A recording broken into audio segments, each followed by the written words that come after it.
All right, folks, welcome to Nino's Corner.tv. I am joined with none other than Dr. Drew. Dr. Drew, thank you so much for joining me, man. I went on your show and it was an amazing experience. I got a lot out of it. Me too. Nino, you're great, and it's a pleasure to be here. Thank you so much. Folks, first and foremost, before we get into this, the 𝗤𝗵𝗶𝗹.com/Nino. It turns out the key to losing weight and keeping it off is not in the carbs or fat or even in probiotic rich foods. No, the end game of having a healthy weight as well as more energy and a long, healthy life comes down to a specific switch you can flip in your body to flush out unnecessary calories, folks. Dr. Stephen Gundry is calling it the caloric bypass. And by activating the specific process in your body, he has seen thousands, yes, thousands of people dramatically improve their health, even at age 50 and beyond. This includes losing weight, getting tons more energy, and returning to the good health they had in their youth once they simply addressed this one key to better health. Not only that, it is actually associated with improved digestion, strong feeling joints and muscles, smoother skin, and healthier lives, meaning it could be the key to a happy life. And we all need that. Dr. Stephen Gundry has lost 70 pounds himself using his research and has kept the weight off for over 20 years and counting. His digestive issues are gone. His health is fantastic, and he feels younger and healthier today than he did in his 40s, folks. This video has been watched by over 20 million people to date, and you can watch it and learn more about it at thehealthyfat.com/Nino, folks. Go over there and check it out. Remember, I don't peddle anything I haven't tried, folks. All right, Doc. So for my audience, I wanted to do this show for my audience because I've been an open book. I wear my emotions on my sleeve. I fought that way when I was in the ring. But after I retired from boxing, it was like a nuclear bomb went off in my life, and I had to really just try to find the way to pick up the pieces, and it was complete blackness. As you know, as I've said on your show, I was overdosed on drugs one time. I flatlined. They brought me back with a defibrillator. Another time, I was knifed in the throat, lost 2 pints of blood. Could have been more, and I almost died there too. And this all happened in the same year. After that experience, I came back and I had a unsuccessful comeback at boxing. And I believe, and I've always told you that I don't play victim. I believe I self-sabotaged my career. I believe I had reasons for that. I've always been an adrenaline junkie. And now I'm just trying to live a better life. And I've been 4 years, 7 months sober. I have not gone to any AA meetings. A lot of my audience is battling with the same disease, the same problems. So, Doc, I'll let you help me. I'm going to do a public session here, folks, for you, Yeah. for my audience, with Dr. Drew. There's no better man I could pick for this. And I figured, hey, if he's going to come on my show, I'm going to take advantage of this. Yeah, sure. Let's do this. So we've started an interesting place, and we're going to kind of dissect things a little bit. Let me just start by saying, let's say you saw me back right after that bad sabotage year. I could not have done better than what you've done. You know what I mean? You put together 4 years and 7 months. Congratulations. That's remarkable. This is a very difficult thing you're contending with, which is a motivational disturbance, right? It's a part of the brain that creates motivation. And if you have a certain genetic makeup, that motivational region becomes taken over. You describe it as adrenaline junkie, and we'll talk a little bit about that. But it's prone genetically to be taken over by thrill-seeking, sex, certain pharmacological agents. These things grab that region, and we actually know what the region is. It's called the medial forebrain bundle. It's the firing of the ventral tegmental cells into the shell of the nucleus accumbens, and those tiny cells in the shell of the nucleus accumbens. We actually know what goes on inside the cytoplasm and the nucleus of those cells to set up this illness. Essentially, the simplest way to describe it is some people have a genetic predilection that when those firings come in at a high level, extra physiological level, a messenger is set off in the cytoplasm that changes the genetic architecture of those cells in the motivational system permanently. Okay. So you have a permanent shift in the motivational system in a part of the brain that is beneath the subconscious. It's the lowest level functioning. It's what we share with reptiles. Okay. And so that region dictates everything else in your brain. It dictates how you feel, how you think, what your priorities are. It takes over and it speaks to you. And I'm sure you still hear from it once in a while to this day, right? Yes. Yeah, I have dreams. The dreams are a little different thing. The dreams are a rehearsal because it's that part of the brain going, I'm here. And then in the dream, you give into it. Doc, and then I you wrestle with this all day long. It's no wrestle. Yeah. Okay. So hold on. That's a different thing than the dream. Let's finish the dream thing. The dreams, then you get to experience all the guilt and shame and misery and all the stuff. And you go, oh, thank God that didn't happen. So it's a way of actually getting you not to do those things. It's why people have dreams as it pertains to like not being prepared for a test or not learning some music before they get up to perform. They dream that they're up there. They don't know what they're doing. Guess what? That increases the probability that they will not let that happen in their real life because they don't want that experience. But the motivational thing is sitting there talking to you. And it will stay. Now it diminishes, right? It's not as powerful as it used to be, but it's still around. And certain things will... It sits on my shoulder. Oh, yeah. And certain things will trigger it. And that's why when we and I were talking on my show, I kept going, okay, no 12-step, that's fine. But this is exactly what 12-step is designed for. So you don't have to constantly white knuckle this business. It's actually designed to develop several things, right?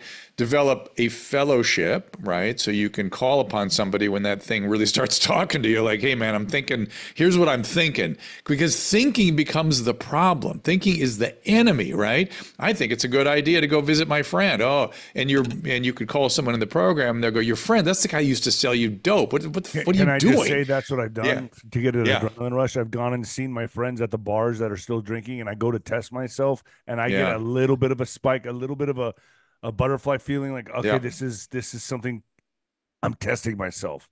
And one of these days, the part of the brain is going to go, you can take a little bit. It's no big deal. You made it 5 years. You deserve it. You deserve a shot of whiskey, whatever. And that's the bad thinking. That's what that part of the brain does to you. It's not you. It's the motivational system that is wonky. It's off kilter. And so let's just talk about 12-step for a second. And the reason I'm a fan is that it teaches you to regulate your emotions so you don't, rely on something outside of yourself to regulate feeling states.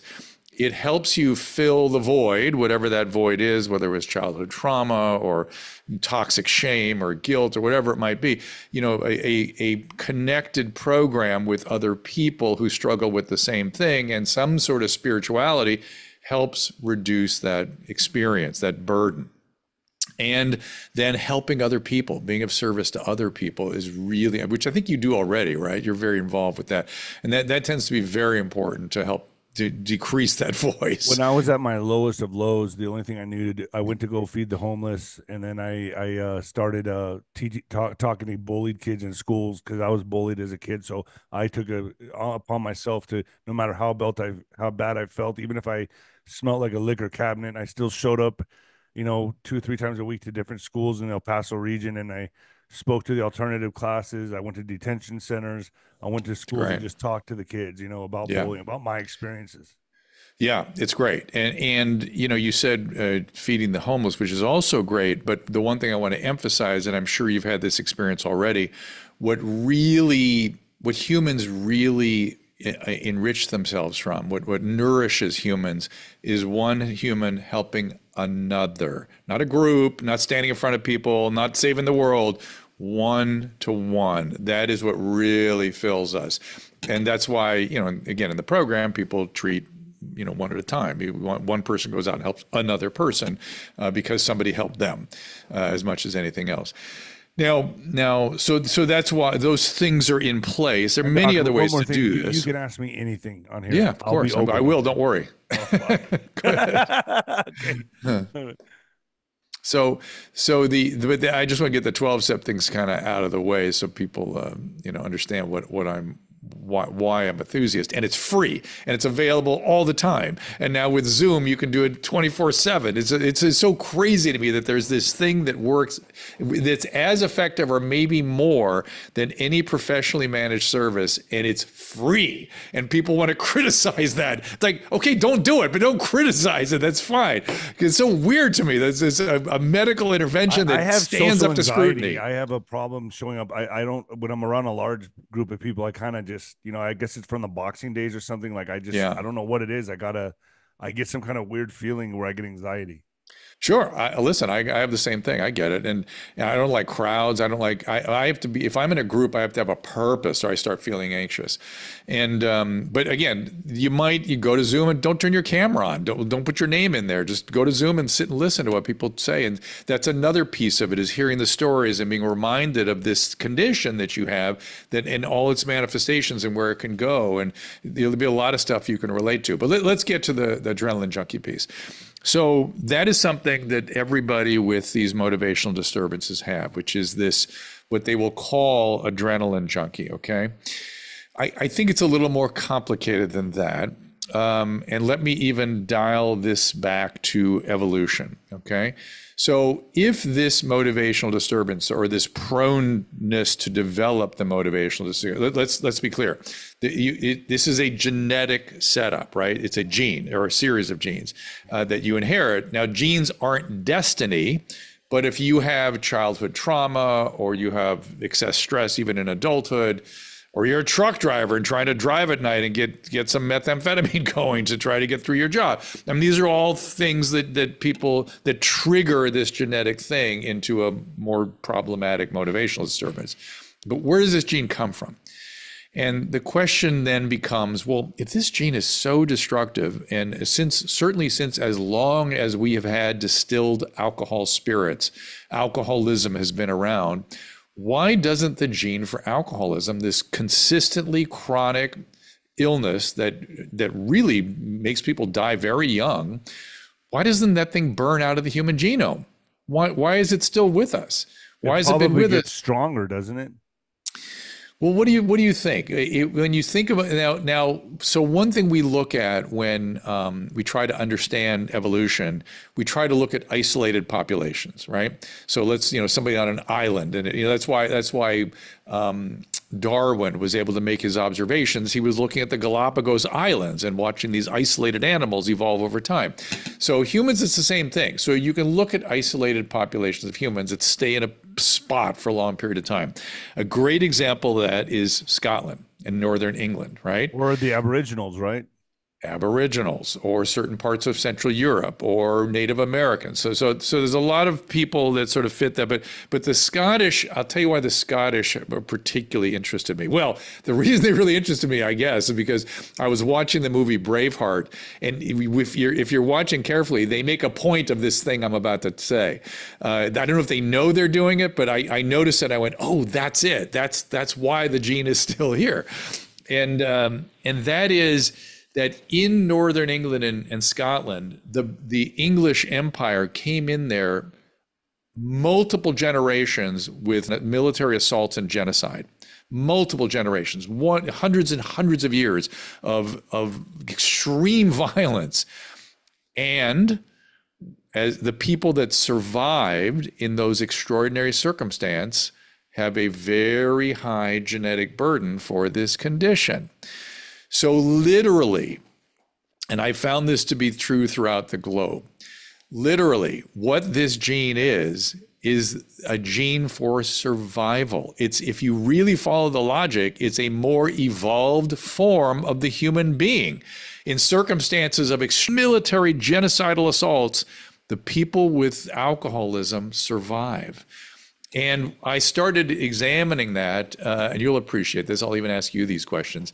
I started talking to groups of addicts, and I would go, what happened if a bunch of Huns came over the hill with spears here? What are you guys going to do? What are you going to do, Nino? Fight all the way. Yeah, well, that's not a normal response. So that's what all my patients say too.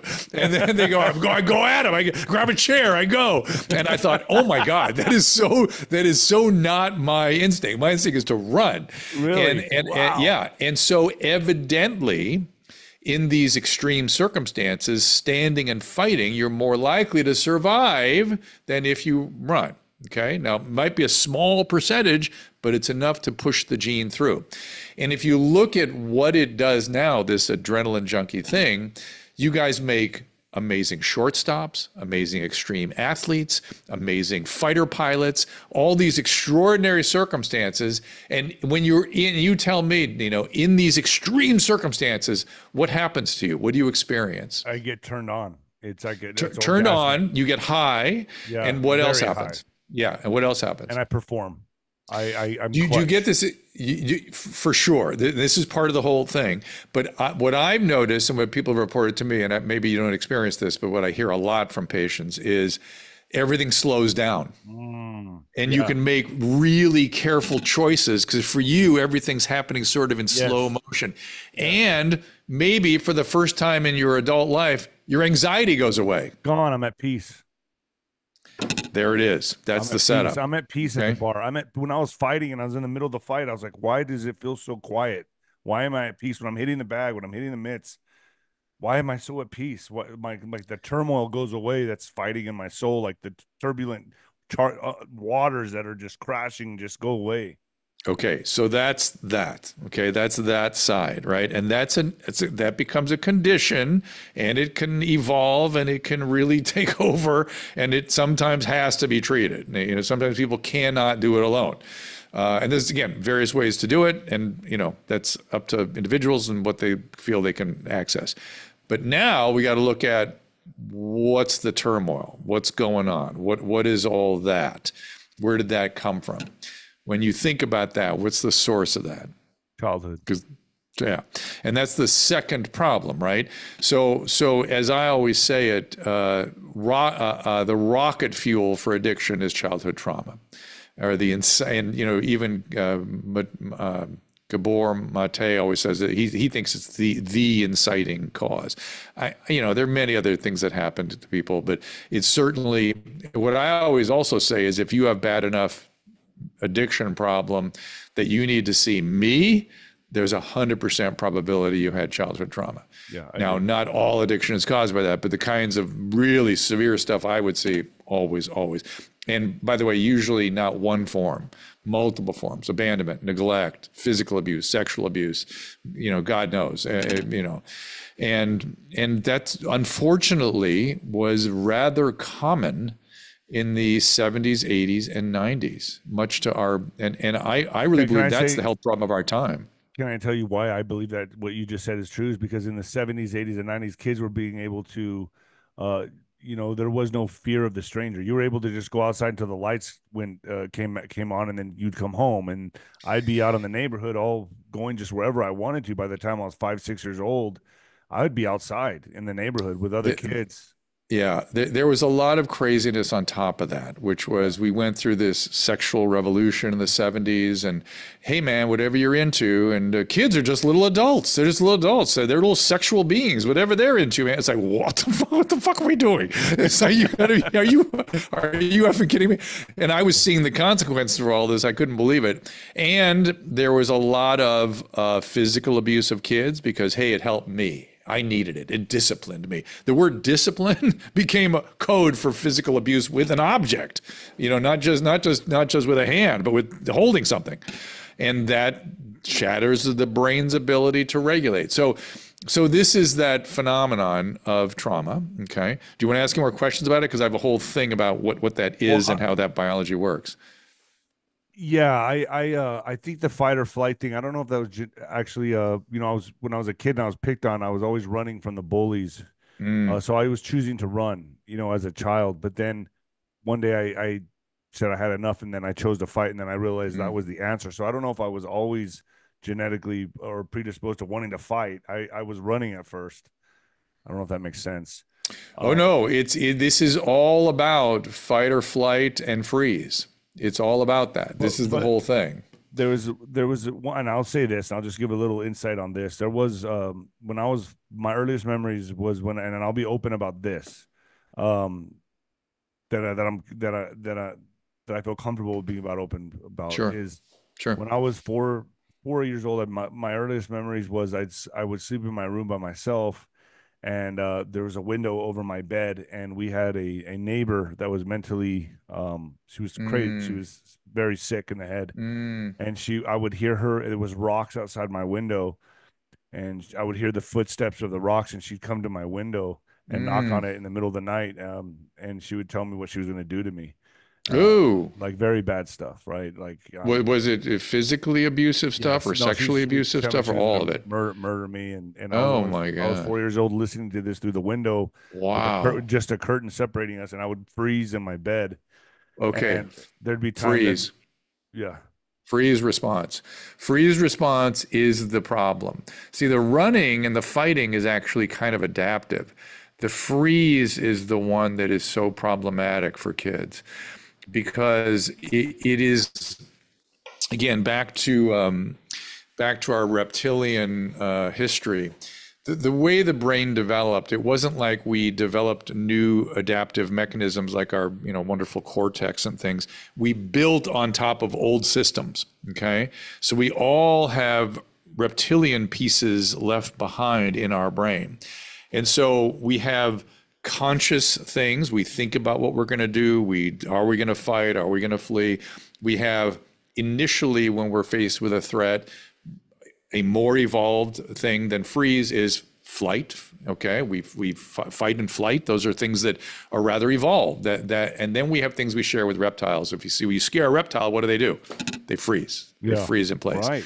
And the freeze response is preparation for strike, preparation for death, quite literally. And it's the most helpless feeling that a child can experience. It shatters the upper limits of the child's regulatory system. It floods the brain with cortisol and other stress hormones and endorphins too. I never felt safe. I never felt safe. And it turns out a lot of what comes from our body in terms of our feelings is regulated and put into our brain through the vagus nerve, it turns out, through the parasympathetic system. And that nerve has 3 different sources in the brainstem, and one of those sources develops in childhood. And if you don't have development of that system, you tend to fall into freeze response automatically, rather than in a concerted way as you drop through, what should I do? I'm going to fight or flight. Oh shit, this is over. I got to freeze. Yeah, you just all automatically go to freeze. In situations that are even simply emotionally evocative, forget physically threatening, just emotionally evocation creates this dissociation, right? Did you experience dissociation with the freeze? Yes. Yeah. And so dissociation is really the disruption. This just didn't happen one night. She would make it I get it. This all the time. Chronic stress, chronic dissociation. And then that becomes a means of regulation in your young childhood. It actually has to be treated, or it becomes just something you're doing. And dissociation really is a shattering experience. It's a helpless experience. It disconnects you from your body and your affects, all your feelings, and it disconnects you from a part of yourself. So literally, the way your young mind will deal with it, by the time you're like 10, you're like, oh, I don't think about that anymore. I'm over it. I'm fine. Okay. Well, that's the hurts too much is actually more evolved than most people. Most people are just, it's over. I'm done. And that is a part of your brain being walled off from the rest of who you are. It's literally that part of your brain that's injured going into the background, but not going away. People think it's gone away, but it stays there as a source of pain and emptiness, and it occasionally triggers dissociation, but it's the thing that's there demanding attention. And it demands attention in odd ways. Did you ever do things in like young adult or adolescence where you're like, why the hell did I do that? What's going on? I still do that.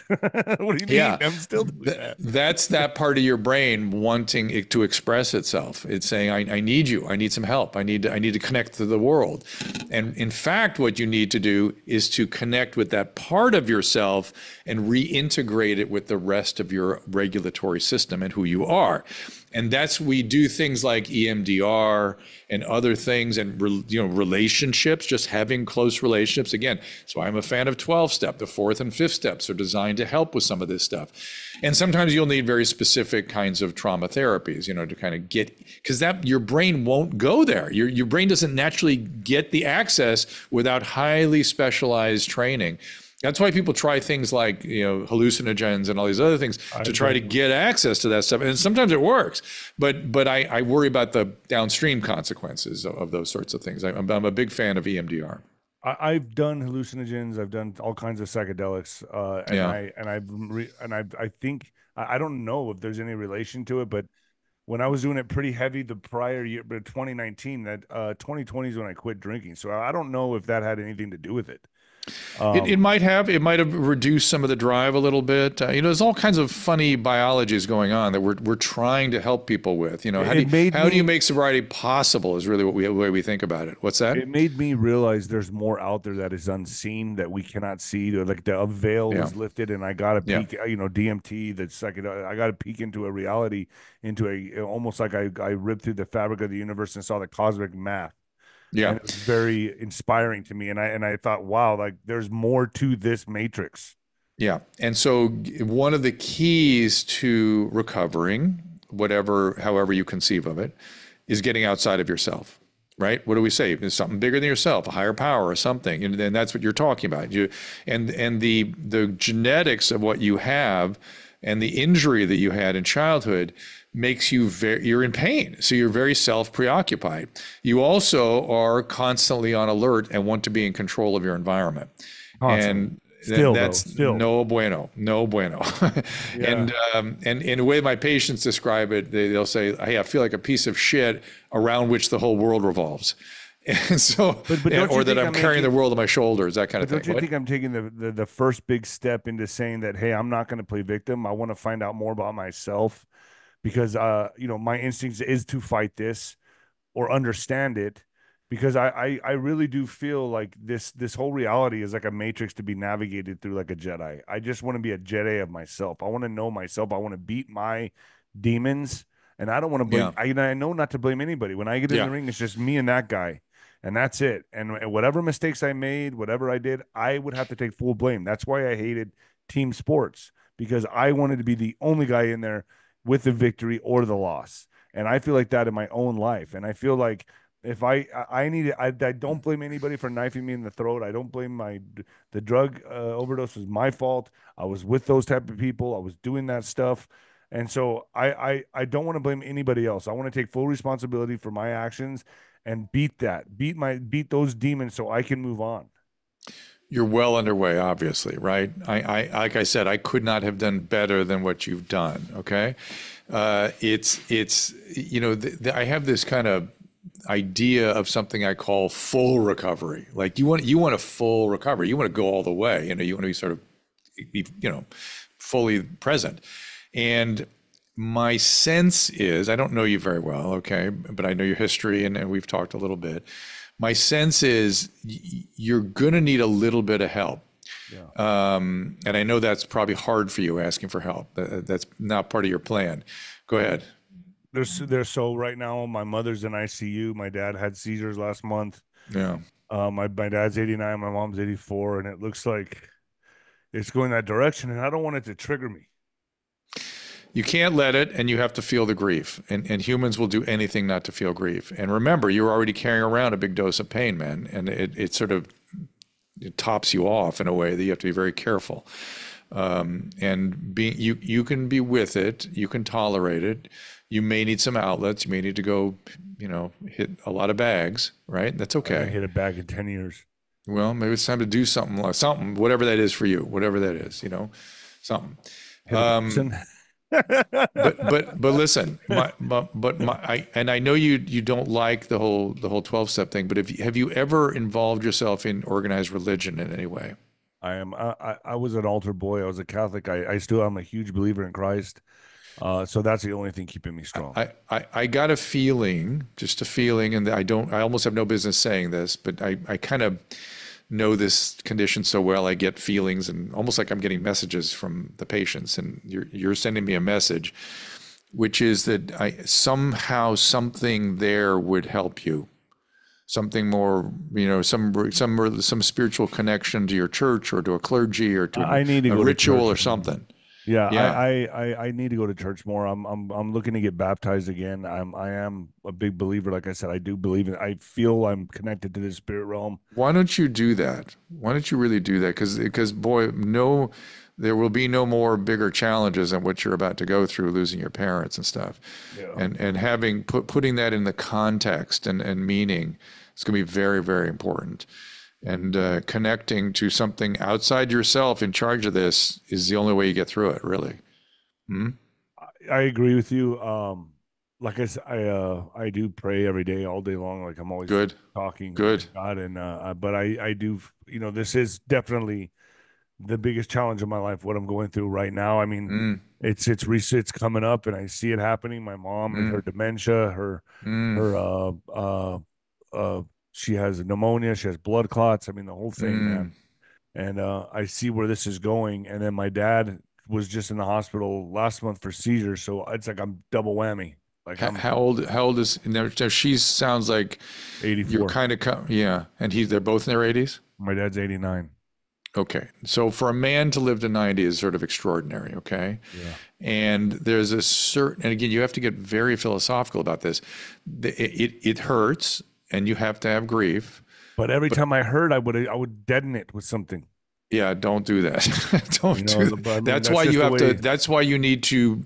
Or I'd be distracted, Doc. Or I'd go fight. I'd be able to fight. Well, that's okay for periods of time to make it tolerable. But you need to connect to something bigger, something else that can make meaning of all this for you. Because the reality is that your parents' lives are lives you should be celebrating. Right? They were lucky enough to live to 90. I know you don't want anybody to take them away from you. You don't want them to give them back. But that's you. You want that. Yeah. But the reality is God wants something different. The reality is sometimes for patients like your mom's, it's a blessing when these things happen, even though and I know you don't want any doctors telling you that bullshit and you get angry when you hear it, I'm sure. I don't get angry. But yeah, you do.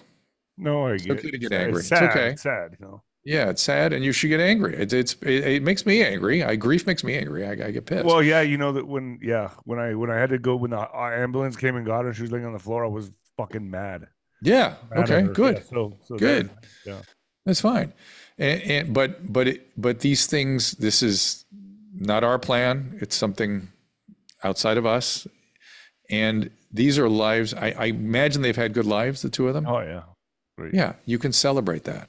Yeah. You can celebrate that. And I'm not just talking about the time you had with them. I'm saying on their behalf, they're very fortunate. They lived long, rich lives. And I feel very strong, this is my own personal thing now, that lives should be ended in dignity and they should be celebrated when it's appropriate. And your parents do sound, and I know they've got to be proud of you. And I know these are people that are lives that can be celebrated. Married 63 years, man. I mean, she, like my dad said, if she goes, I'm ready to go. When he told me that, that's what hit me hard. Well, that's his reality. And, and you can choose to understand that any way you want, including them being together. Yeah. Right. Which is, I think, what he wants. Right. Isn't that what he says? Pretty much. Yeah. And so this is where you need to spend some time now, right? And I'm sorry that it's time for this for you, but it is. It just is, and it's never easy. It's always it's sad. It's sad. Yeah, it's tough. But I'll get through it. Like you said, fight or flight. I have to fight through it. No. I said you got to go to church. I said you got to connect to a higher power. You to tell me that. I wasn't. Well, because see, the thing is, if you had a program in medicine or something, I can't believe you're telling me to go to church. I'm really because what I would have told you if you were saying a 12-step program, I would have all sorts of directions for you with that, because these things are. These things are spiritual and they're interpersonal, and you can't do it alone, and brains heal other brains. Okay. And hurt people hurt people. Yeah. and I could refer you to some people that could help. But where are you now again? Where are you in On the Texas? border, I'm in Ground Zero, El Paso. Yeah, El Paso, and well, I don't know anybody down there, fortunately, but I could sure I could find somebody for you. But you know, you can choose to do that. I can refer you to some professional. The therapy I used to have was be cross the border and get drunk by the age I was 13. I wouldn't call that therapy, but yes, I understand that's how you dealt with things. But listen, I just have this distinct impression. Like I get feelings from talking to people, and I'm having this with you, that there's something for you with your background with Catholicism. There's something for you there, and now's the time. Now's the time. I mean, it's weird, right? I didn't know you were Catholic, but I felt that overwhelmingly while I was talking to you. I'm floored. Yeah, because I was not expecting that. I thought maybe you would actually say, you know, get some meds, go get some meds, and group therapy or something like that.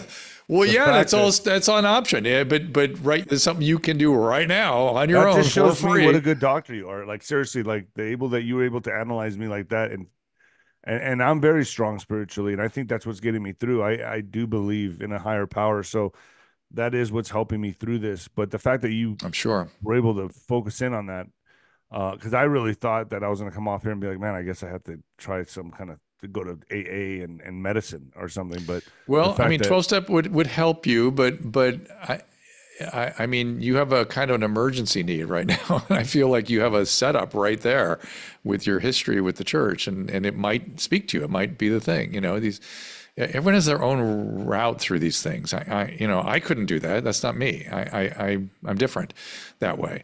But you could, and that's a distinct, that's what I call an advantage, right? Right. You have that heritage, you have that belief system, you have that support, you have all that there. And you were able to identify that. That's pretty impressive to me. Well, so that's another thing. So what I find odd is that I could do it through the screen here, this is a new thing for me, which is I didn't believe, like I feel very strongly that bodies communicate with each other. I talked about in your trauma little primer I gave you about how the vagus nerve communicates information from your body to your brain. There's something about that whole system, and we haven't figured it out yet, that we send information out and we receive information from other people.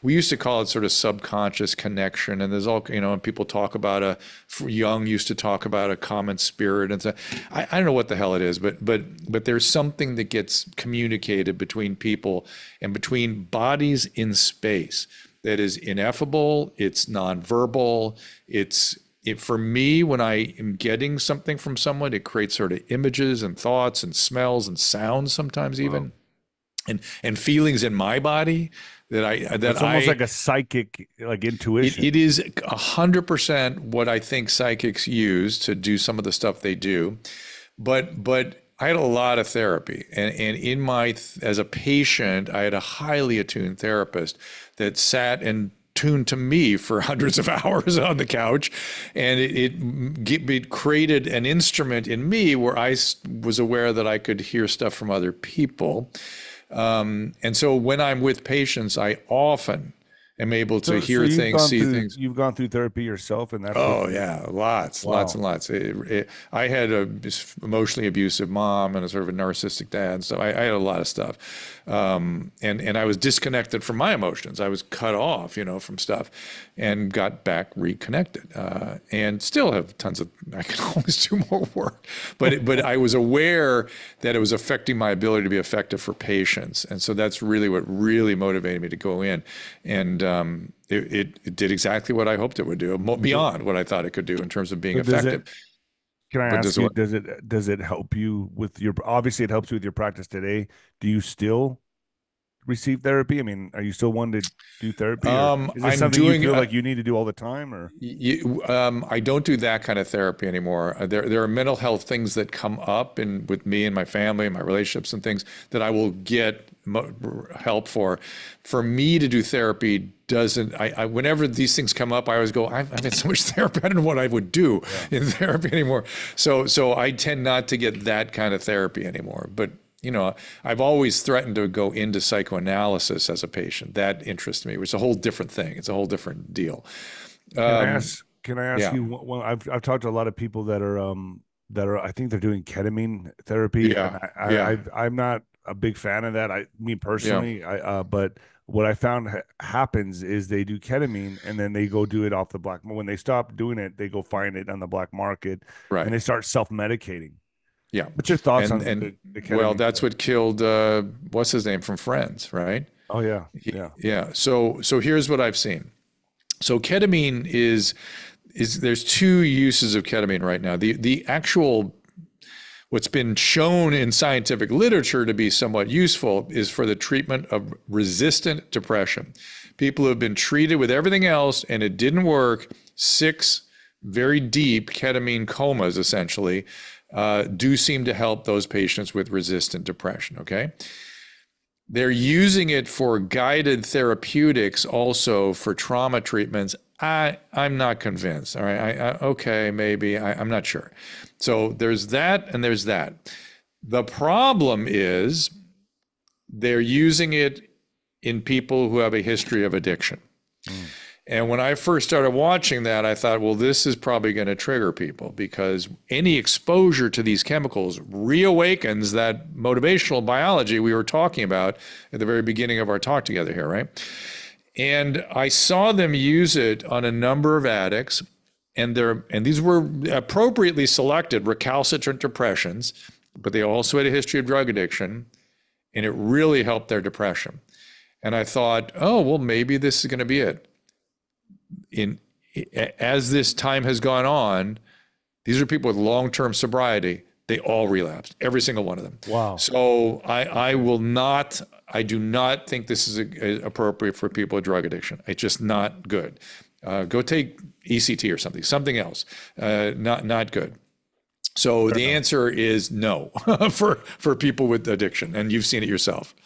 So, Doc, I mean, I'm not going to keep you that long. I respect your time, and I really appreciate what you did for me today and my audience. You're an amazing man. Thank you so much, Drew. I know you took a chance coming on my channel, and I really appreciate it.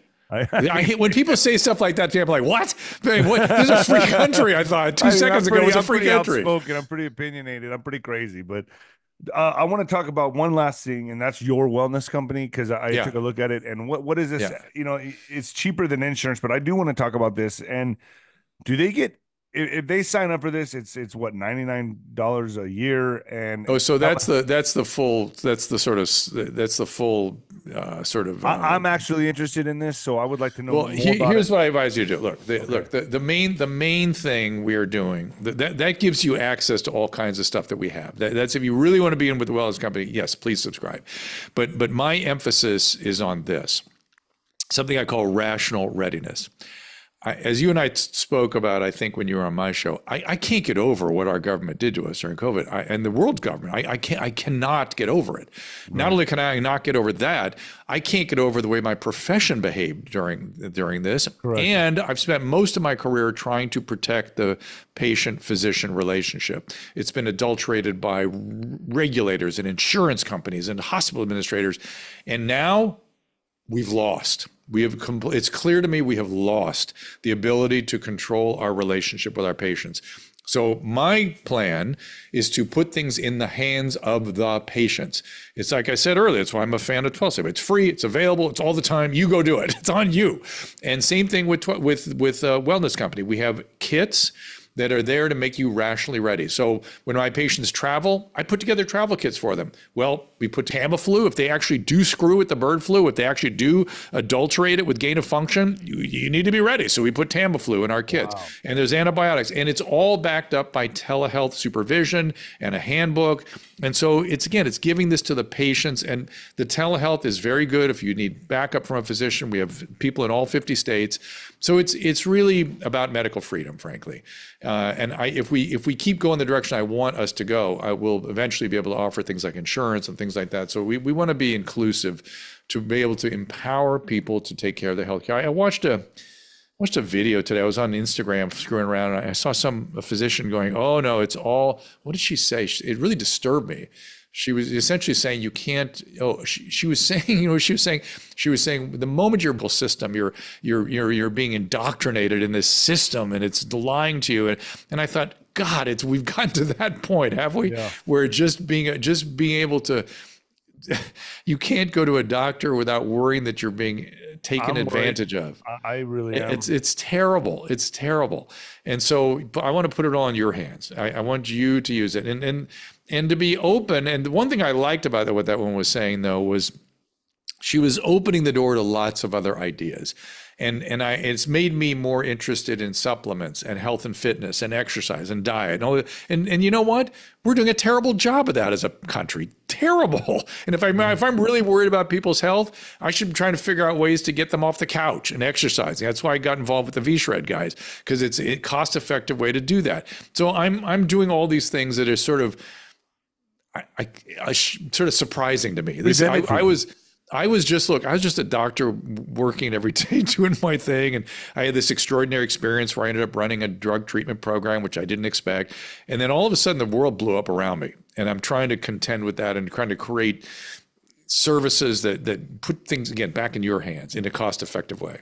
That's all. Is there therapy sessions on this? I mean, could people talk to counselors or like? Well, it's funny you would ask. I'm trying to get them to that place. The psychiatry is being done well with nurse practitioners and things, and I'm working with some organizations to try to get telehealth psychiatry, telehealth therapy.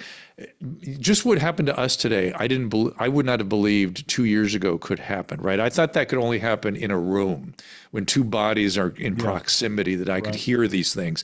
But we just had an experience today where I could hear something from you that was sort of intuitive, and I didn't know I could do that. But let's face it, these instruments we're able to use now are such a close proximity to reality that why wouldn't it work through the screens and the cameras and things? It's we're just about there. I mean, your body and your face or something is sending me information, and I can see it and hear it and feel it.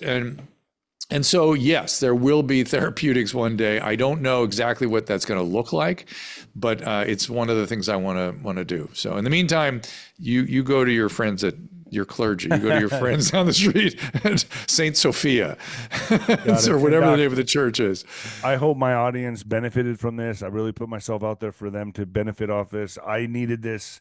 I want to say thank you so much, Dr. Drew. Of course. You're an amazing man, and I consider you a friend. So thank you. Yeah, Dr. anytime. Drew, so you are a friend. We are friends, and anytime you need me, I'm here.